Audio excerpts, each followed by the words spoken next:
I wish I could say I have endless memories of you playing with me as a child. Memories of games of make-believe, you reading to me or chasing me. But I remember you chasing men more than any amount of quality time you ever invested in me. Yes, you always made sure I had clothes, food, a roof over my head, but wasn't that a requirement?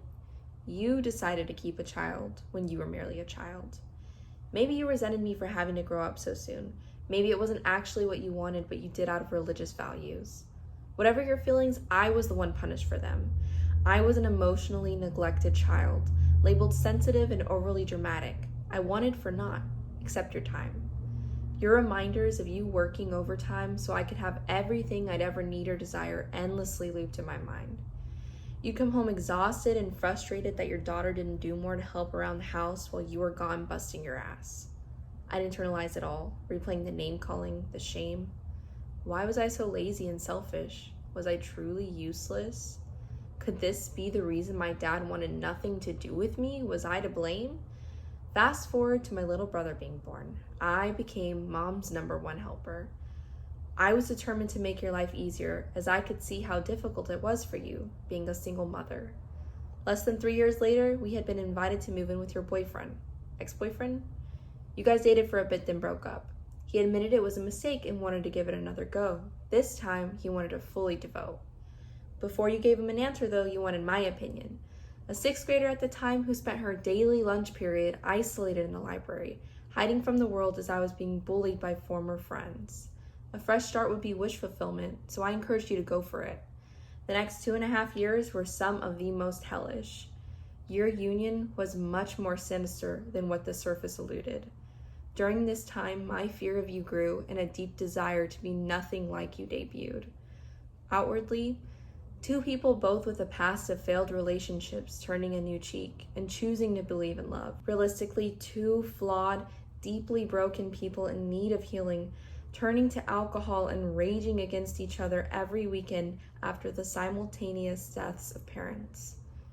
Watching 2 adults who claim to be in love spit hatred in each other's faces and bring out the absolute worst in the other made me question what constituted love. I fought for you and took your side when an altercation between the 2 of you would arise, but when you'd go after my brother, I'd finally say enough. When I'd call you out on your alcoholism, you'd escalate and be viscerally angry. You could be so aggressive and scary. I told you I wasn't afraid even though I was. I'd run upstairs in fear, lock my door, and lie under my covers blasting music until night disappeared. The next day you'd be hungover and wouldn't remember a thing. But I did. I couldn't unsee it, couldn't release it. The drunken rages weren't something that could just stop occurring. Not as long as you remained married, not as long as you continued the numbing.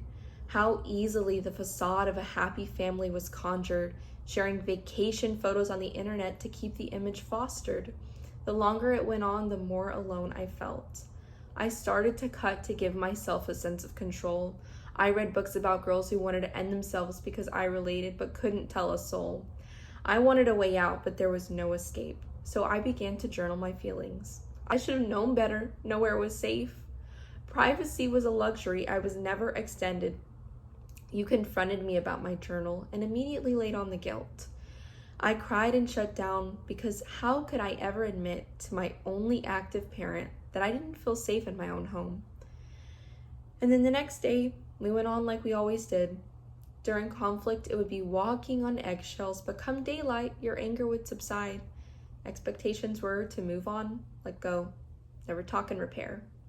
In your eyes, all was well, yet there was still ice in the air. A heavy pressure in my chest and throat, weighing me down like soaked, sticky clothes after walking through a humid rainstorm. But I knew better, kept my head down, tail between legs.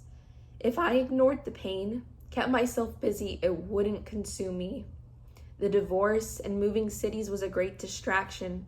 I reinvented myself multiple times. I focused on friends, boys, and busying my mind. So why was I still not happy when I was told I should be? What I know now that I didn't then was that I desired a deeper connection. I needed to be seen fully and unconditionally loved. I wanted you to encourage me to pursue my own interests, not pressure me to do what you wish you could have done. You taught me being desired was more important than being authentically myself. You encouraged me to starve my body, not blatantly, but by your example. If a girl was mean to me, she was jealous. If a boy broke my heart, what did I expect? There was no empathy or compassion for me or others, just complete disconnect. There's an irony in the desire for adoration from the very people you demonize. I had unintentionally morphed myself into someone I believed held love in your eyes.